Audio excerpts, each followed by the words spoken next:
नमस्कार दोस्तों, मैं Dharmendra Verma online study DK में आपका बहुत बहुत स्वागत करता हूं। आज हम बात करने वाले दोस्तों हिंदी से संबंधित 30 अति महत्वपूर्ण प्रश्नों के बारे में। इसमें आपको हिंदी पेडागोजी से संबंधित प्रश्न भी मिलेंगे जो कि काफ़ी इंपॉर्टेंट हैं। ये भाग 4 है, भाग 3 हम पहले ही अपलोड कर चुके हैं। यदि आपने उनको नहीं देखा है तो उसकी लिंक आपको डिस्क्रिप्शन में मिल जाएगी या फिर यहाँ पर आई बटन पर भी आप वो सभी वीडियो के साथ देख सकते हैं। तो सभी वीडियो को देख लीजिएगा। उसके बाद आपको ये चौथा पार्ट देखना है जो कि काफ़ी इंपॉर्टेंट है।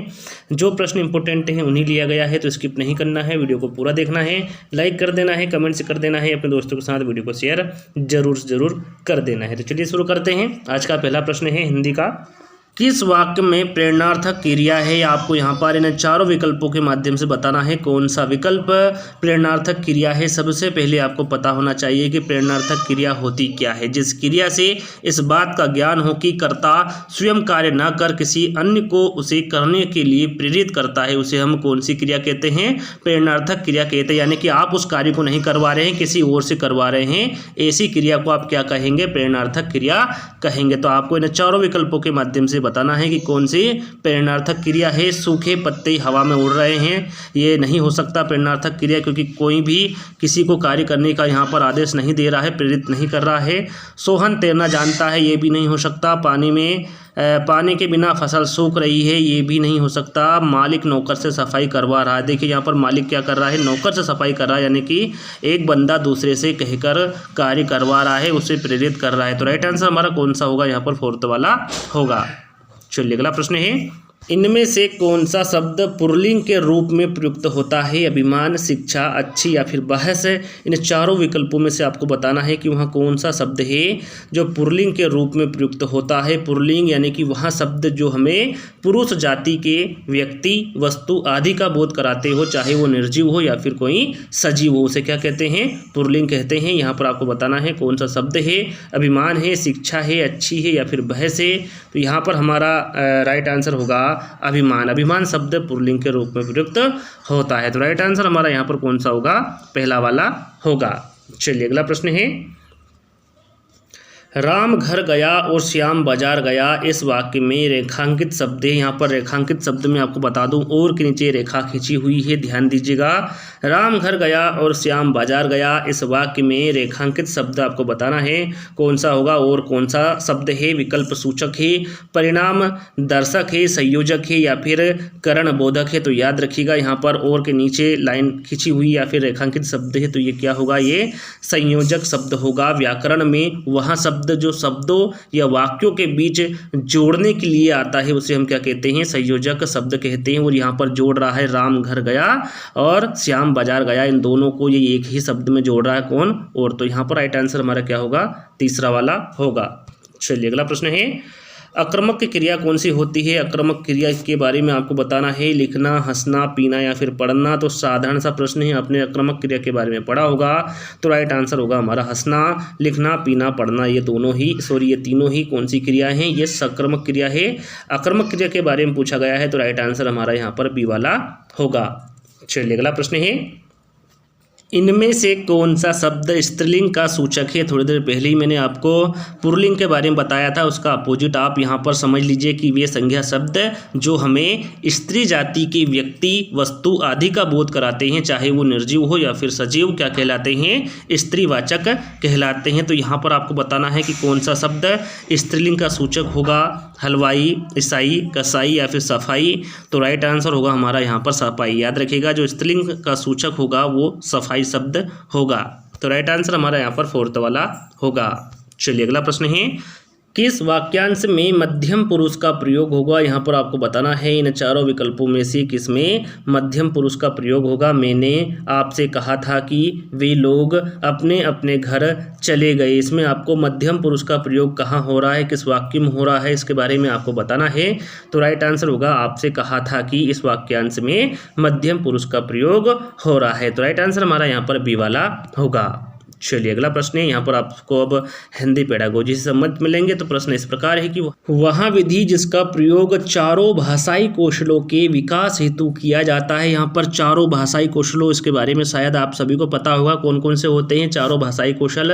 सुनना, बोलना, पढ़ना, लिखना, ये 4 कौशल होते हैं भाषा के। याद रखिएगा 4 प्रकार के भाषा कौशल होते हैं। यदि एग्जाम में पूछ जाए कौन कौन से, सुनना, बोलना, पढ़ना और लिखना, इनके बारे में यहाँ पर आपको बताना है कि इन चारों भाषाई कौशलों के विकास हेतु किया जाता है। वहाँ कौन सी विधि है जिसका प्रयोग इन चारों भाषाई कौशलों के विकास हेतु किया जाता है?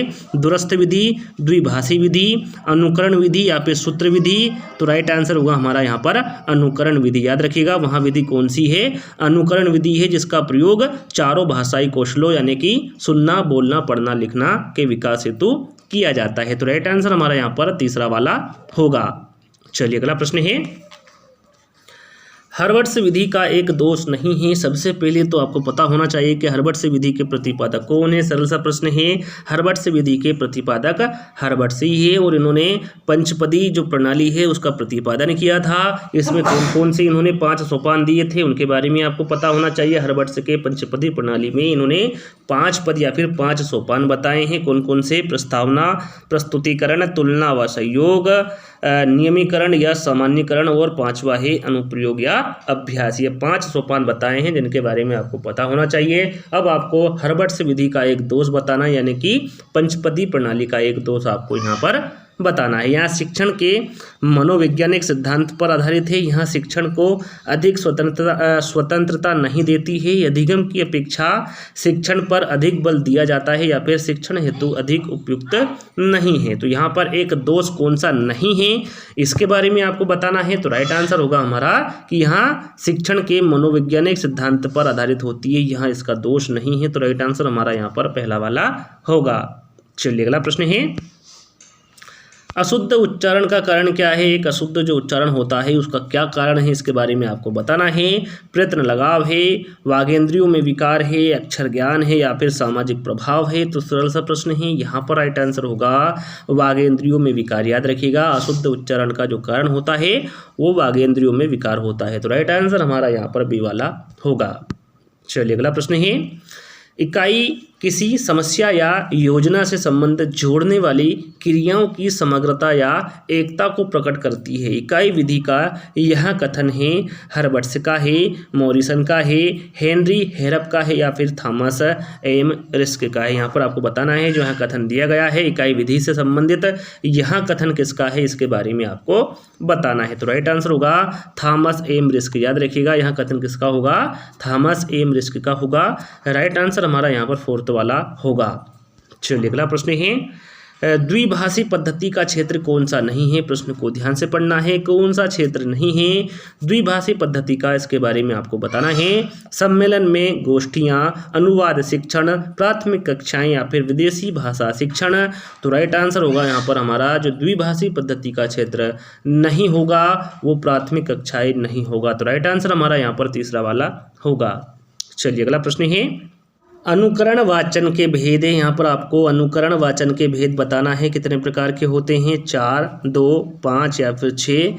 तो राइट आंसर होगा यहाँ पर 2। याद रखिएगा जो अनुकरण वाचन के भेद होते हैं वो 2 होते हैं। कौन कौन से? पहला होता है व्यक्तिक वाचन और दूसरा होता है सामूहिक वाचन। तो याद रखिएगा राइट आंसर हमारा यहाँ पर बी वाला होगा।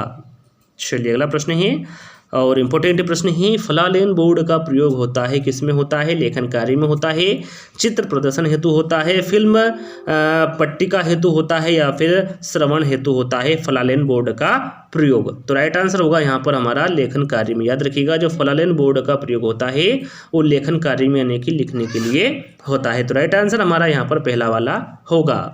चलिए अगला प्रश्न है, निम्न में से श्रव्य सामग्री कौन सी? श्रव्य सामग्री के बारे में आपको बताना है जिसे सिर्फ सुना जा सकता है उसे ही श्रव्य सामग्री कहते हैं। जहाँ तक मुझे लगता है आप सभी को पता होगा भाषण है, कविता पाठ है, वार्तालाप है या फिर वाद विवाद है। तो राइट आंसर होगा वाद विवाद। जब कोई 2 व्यक्ति आपस में वाद विवाद करते हैं तो उसे हम सुन सकते हैं। तो यहाँ पर राइट आंसर हमारा क्या होगा? 4th वाला होगा। चलिए अगला प्रश्न है, सतत एवं व्यापक मूल्यांकन पर प्रभावी रूप से बल दिया गया है? राष्ट्रीय शिक्षा नीति 1986 द्वारा दिया गया है, राधाकृष्णन आयोग द्वारा दिया गया है, मुदालियर आयोग द्वारा दिया गया है, या फिर इनमें से किसी के द्वारा नहीं दिया गया है सतत एवं व्यापक मूल्यांकन पर प्रभावी रूप से बल? तो यहाँ पर राइट आंसर होगा हमारा ये दिया गया है मुदालियर आयोग द्वारा। याद रखिएगा, मोस्ट इंपोर्टेंट प्रश्न है। सतत एवं व्यापक मूल्यांकन पर जो प्रभावी रूप से बल दिया गया है वो मुदालियर आयोग द्वारा दिया गया है। तो राइट आंसर हमारा यहाँ पर तीसरा वाला होगा।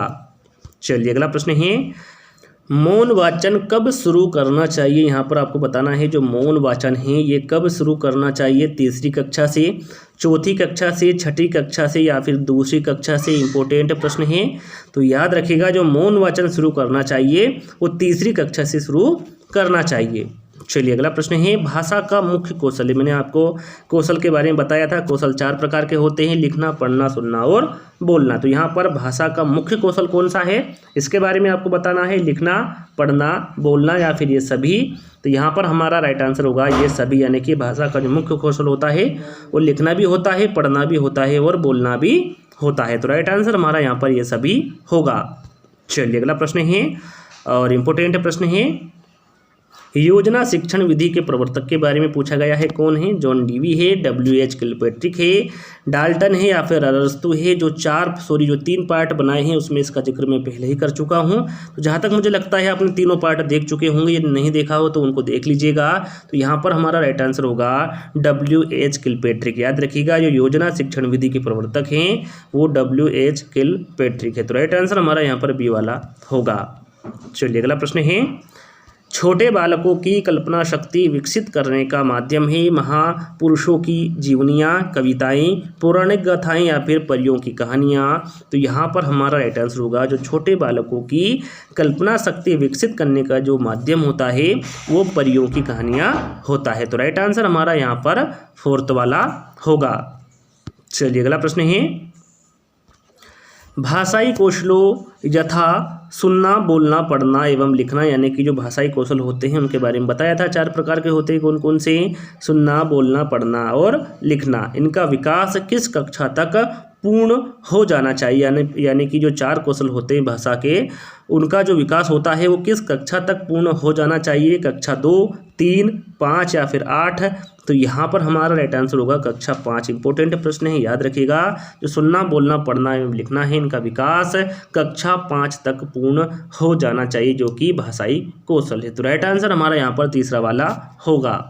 चलिए अगला प्रश्न है, छात्र की मौखिक अभिव्यक्ति की योग्यता का मूल्यांकन करते समय निम्न में से आवश्यक है। क्या आवश्यक है? शुद्ध उच्चारण है, उचित गति है, व्याकरण सम्मत भाषा का प्रयोग है, या फिर ये सभी है? तो यहाँ पर हमारा राइट आंसर होगा जो छात्र की मौखिक अभिव्यक्ति की योग्यता का मूल्यांकन करते समय शुद्ध उच्चारण की भी आवश्यकता होती है, यानी कि शुद्ध उच्चारण भी आवश्यक है, उचित गति भी आवश्यक है और व्याकरण सम्मत भाषा का प्रयोग भी आवश्यक है। तो राइट आंसर हमारा यहाँ पर ये सभी होगा। चलिए अगला प्रश्न है, प्रायोजना विधि में कितने मुख्य सोपान होते हैं? अभी हमने आपको बताया कि प्रायोजना विधि के प्रवर्तक कौन है, तो वो किलपैट्रिक है। यहाँ पर आपको मुख्य सोपान बताना है जिसके बारे में आपको यहाँ पर नहीं बताऊंगा, आपको कमेंट्स के माध्यम से बताना है कि राइट आंसर क्या होगा, प्रायोजन विधि में कितने सोपान होते हैं। इसका आंसर आपको कमेंट से बॉक्स में देना है, कौन कौन से सोपान होते हैं। यदि उसके बारे में भी आपको जानकारी हो तो आप वहाँ पर कमेंट्स के माध्यम से दे सकते हैं। तो यहाँ पर अगला प्रश्न है हमारा, साइलेंट रीडिंग किसकी रचना है? इंपॉर्टेंट है। साइलेंट रीडिंग के बारे में यदि एग्जाम में पूछा जाता है तो आपको पता होना चाहिए कि डेचेंट है, स्मिथ है, ब्राइन है या फिर पिंटर है। तो राइट आंसर होगा ब्राइन। याद रखिएगा तो साइलेंट रीडिंग किसकी रचना है, तो वो है ब्राइन की। तो यहाँ पर सी वाला विकल्प हमारा सही होगा। चलिए अगला प्रश्न है, निदान की परीक्षण विधि के प्रकार होते हैं, 7 होते हैं, 2 होते हैं, 3 होते हैं या फिर 5 होते हैं। इंपॉर्टेंट हैं, तो याद रखिएगा जो निदान की परीक्षण विधि के प्रकार होते हैं वो 2 होते हैं। कितने होते हैं? 2 होते हैं। तो राइट आंसर हमारा यहाँ पर बी वाला होगा। चलिए शैक्षिक मूल्यांकन के उद्देश्य के बारे में पूछा गया है कि ये कितने प्रकार के होते हैं, 5, 7, 3 या फिर 8।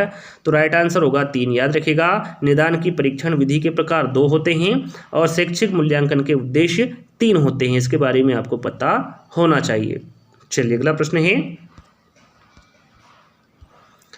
शिक्षण में सबसे महत्वपूर्ण कार्य कौन सा है? यहाँ पर आपको बताना है शिक्षण में सबसे महत्वपूर्ण कार्य कौन सा होता है। विषय निर्धारण का होता है, उद्देश्य निर्धारण का होता है, बिंदु निर्धारण का होता है या फिर समय निर्धारण का होता है। इंपॉर्टेंट प्रश्न है। यदि शिक्षण में सबसे महत्वपूर्ण कार्य के बारे में पूछे तो आपका राइट आंसर होना चाहिए उद्देश्य निर्धारण। याद रखिएगा, शिक्षण में सबसे महत्वपूर्ण कार्य किसका होगा? उद्देश्य निर्धारण का होगा। तो राइट आंसर हमारा यहाँ पर कौन सा होगा? बी वाला होगा।